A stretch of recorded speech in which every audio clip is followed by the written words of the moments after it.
जो क्वेश्चन में ध्यान देने वाली बात है, जो इतना भी एक्सप्लेन किया है उसमें केवल दो चीज़ें हैं, या तो when no info is given about profit reserve losses, जो भी चीज़ें पहले की थी, ठीक है, कोई कुछ नहीं बोला तो सिंपल सी बात है उसको डिस्ट्रीब्यूट कर लीजिए पुराने रेशियो में। Clear? Wait a second,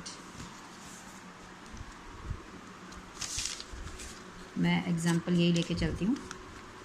3 2 1, new है 1 1 1, ओल्ड एंड ये, हाँ जी।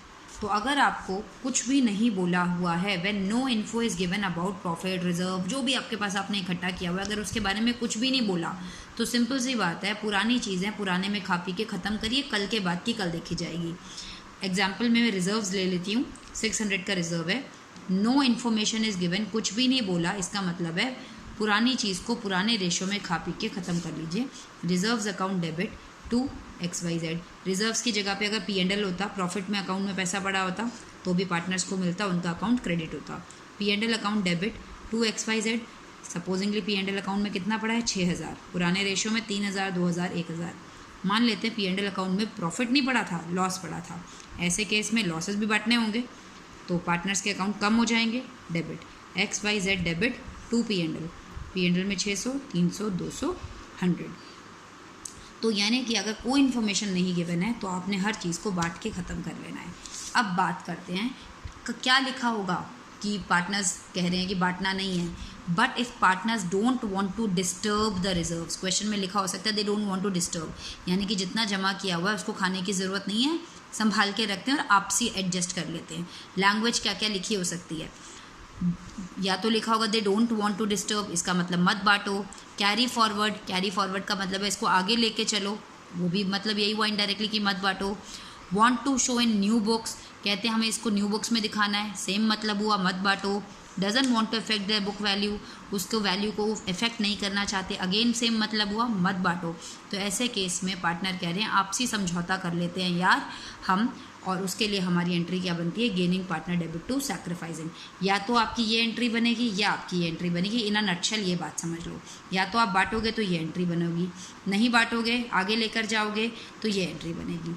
इस वाली ये जब एंट्री बनेगी तो 3 छोटे से स्टेप हैं।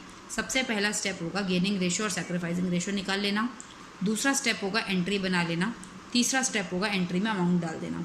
पहला स्टेप क्या होगा? रेशो निकाल लेना। एग्जाम्पल बता देती हूँ। XYZ का पुराना था 3 2 1, न्यू है 1 1 1। मान सबसे पहला पॉइंट क्या है? रेशो निकाल लो। फॉर्मूला ओल्ड माइनस न्यू, ये इसको सैक्रिफाइस हो रहा है, इसको कुछ नहीं हो रहा, इसको गेन हो रहा है। पहला स्टेप हो गया, रेशो निकाल लिया, पता चल गया G gain.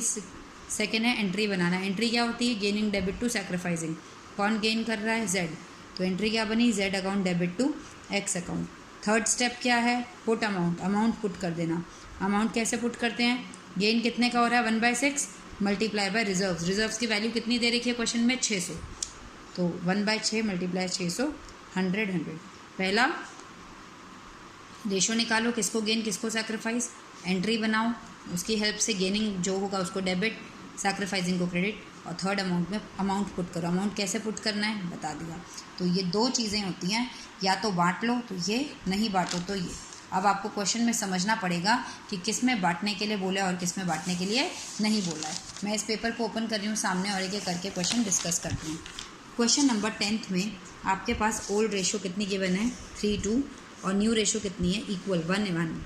On the date of change उनके P&L अकाउंट के क्रेडिट मतलब होता है प्रॉफिट, कितना प्रॉफिट पड़ा हुआ है? 1.5 लाख। अब ये देखते हैं केस 1, इसको मैं बोल रही हूँ केस 1 जिसमें बांट लो, इसको बोल रही हूँ केस 2 जिसमें नहीं बांटो। तो अब ये बोल रहा है कि record the necessary entries for the distribution in the balance of profit and loss account immediately before the change in. वो कह रहे हैं कल से रेशियो चेंज हो रही है, आप उससे पहले ही इमीडिएटली पहले आप P&L को डिस्ट्रीब्यूट कर लीजिए। तो कौन सा केस बोल रहा है वो? केस 1 या 2? मैम 1 बोल रहा है, यानी कि डिस्ट्रीब्यूट कर लीजिए। डिस्ट्रीब्यूट कर लें, क्या पड़ा है P&L में? P&L account debit 2X 2Y old ratio में। क्लियर? क्वेश्चन नंबर 11 AB, ये वाला क्वेश्चन है, इसको आप माइंड मैप के तौर पर आप इसको कर सकते हैं। ये वाला पेपर की मैं फ़ोटो भेजूंगी, इसको आपने माइंड मैप के लिए कॉपी करना है। पूरा केस बिल्कुल वर्ड टू वर्ड ऐसे ही निकालना है, लिखना है। क्वेश्चन नंबर 11, ए बी का रेशियो 4:1, न्यू रेशियो 3:2। इस बार इनके पास डेबिट बैलेंस पड़ा है। डेबिट बैलेंस का मतलब है लॉस। पास जर्नल एंट्री, कुछ भी नहीं बोला क्या करना है, कुछ भी नहीं बोला, बोला बस पास एंट्री। तो when no info is given, इसका मतलब वो कह रहे हैं इसको बांट के खा पी के ख़त्म करो। इस बार प्रॉफिट नहीं पड़ा, इस बार लॉस पड़ा है। तो लॉस में पार्टनर्स का अकाउंट डेबिट हो जाता है क्योंकि कम हो रहा है। X Y Z debit, 2 P&L। X Y debit, जो भी जितने पार्टनर्स हैं, कौन सी रेशो में, ओल्ड रेशो में। A B C 5:3:2, future ratio 2:3:5। इनके पास एक रिजर्व था 1,20,000 का, वर्कमैन कंपनसेशन रिजर्व। वर्कर्स को कंपनसेट करने के लिए एक रिजर्व बनाया जाता है जिसको वर्कमैन कंपनसेशन रिजर्व कहते हैं। हमारी फैक्ट्री में, हमारे फ़ोन में जितने भी वर्कर्स हैं, कभी उनको कोई चोट लग गई, कभी उनको कोई मेडिकल फैसिलिटी चाहिए, कभी उनको कोई और एक्स्ट्रा फैसिलिटी चाहिए, तो ऐसे टाइम पे अचानक से पैसे नहीं आ सकते, तो हम पहले से एक रिज़र्व बना के रखते हैं। बनाते मालिक ही हैं, तीनों पार्टनर्स ने मिलकर रिज़र्व बनाया, 1,20,000 का रिज़र्व था। अब कल से रेशो चेंज होने वाला है, कोई इन्फॉर्मेशन नहीं गिवन है, तो इसका मतलब है किसी को चोट नहीं लगी होगी। ये रिज़र्व को कल होने से पहले खा पी के ख़त्म कर लिया जाए। पार्टनर्स को ये पैसा मिलेगा, मिलेगा मतलब क्रेडिट होंगे। कौन सा रिज़र्व है, WCR, वर्कमैन। तो एंट्री क्या बनेगी, workman compensation reserve account debit 2x 2y 2z। जितना है, जितना रिजर्व है वो बांट दीजिएगा ओल्ड रेशो में।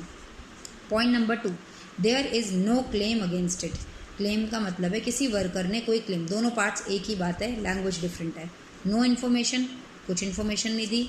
सेकेंड पॉइंट भी ये कह रहा है there is no claim against it, किसी वर्कर ने कोई क्लेम नहीं ठोका, यानी कि किसी वर्कर ने कोई क्लेम इम्पोज नहीं किया, यानी कि ये जो रिज़र्व है ये ऐसे के ऐसे ही पड़ा रह गया, कोई और बात नहीं बोली। तो कल होने से पहले इसको खा लिया जाए, दोनों में एक ही एंट्री बनेगी। ठीक है, अब आते हैं, इतना करके रखें, फिर 13 14 बाद में करेंगे। ठीक है।